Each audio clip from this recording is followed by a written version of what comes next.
Hola, bienvenidos a un video más del Raúl Palacios Emotips en su canal de YouTube. No olvides suscribirte, tocar la campanita y darle un like. Ojalá que me lo gane. El día de hoy voy a tocar un tema amplísimo en el mundo. Estoy afuera de mi casa, estoy en mi cochera, pero quiero tocar un tema relacionado a la violencia, pero me hice una pregunta y quiero contestarla. ¿Por qué en la actualidad, en todos los países del mundo, en todos los países del mundo, lo que se ve es la violencia interna del país? No se ve la violencia de los líderes del país. Entonces, investigando y recordando los libros que he leído, me he dado cuenta que los líderes o los tótems o las figuras de autoridad, como le quieran llamar, no dejan que hablen de su violencia. Es un tabú hablar de la violencia del líder o del tótem, diría Freud. Es algo de lo que no se habla. Se puede hablar de la violencia pública, pero no de la violencia de los líderes. Entonces, la violencia que ahorita vivimos no es otra cosa que una proyección de la violencia de los líderes políticos, religiosos, económicos, del orden mundial, etcétera, etcétera, etcétera, con sus delirios de omnipresencia y omnipotencia, en los cuales ellos nada más quieren vivir en el planeta Tierra y que los demás no vivamos y algunos vivamos como sus esclavos. Son pensamientos completamente megalómanos. Entonces, en la actualidad,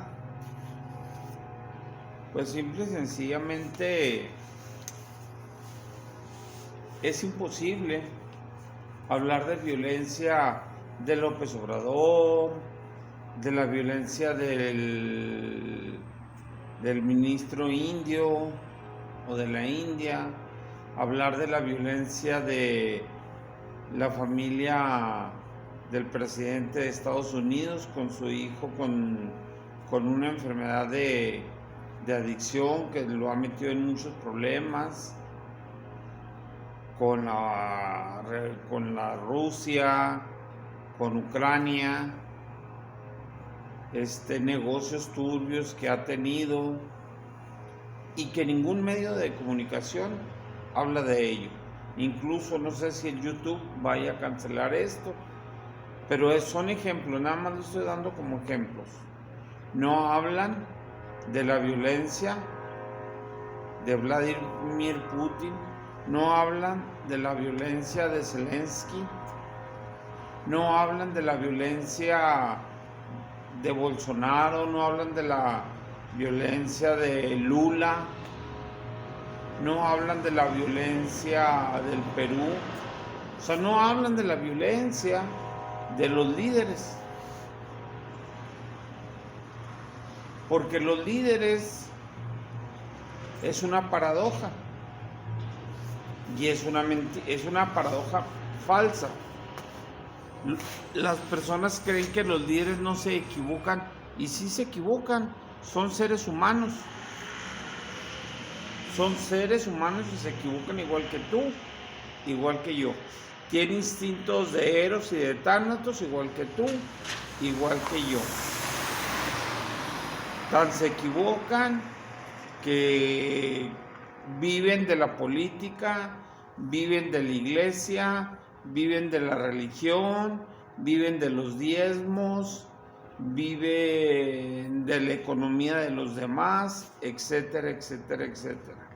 Y enseñan a sus hijos a que cuando ellos falten, ellos seguirán haciéndolo.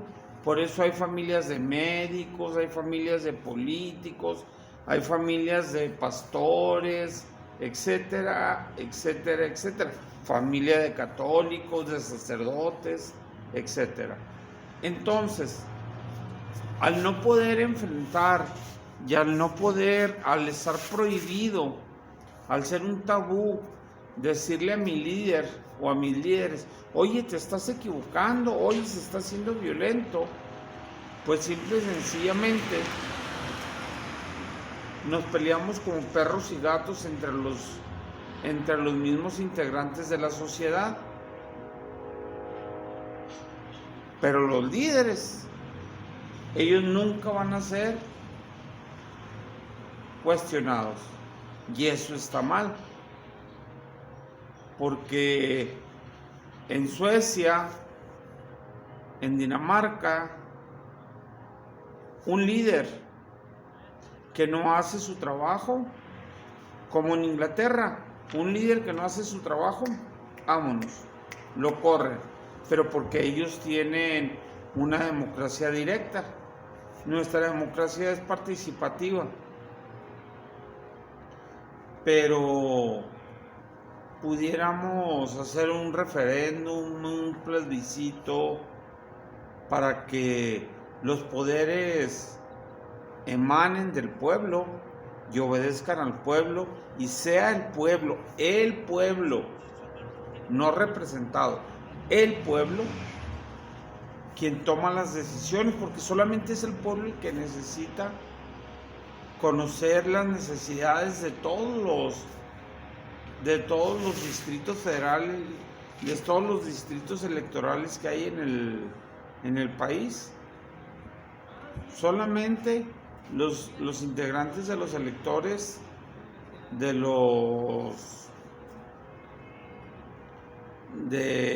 país pueden conocer sus necesidades. Ningún político las va a conocer, ni el presidente las va a conocer.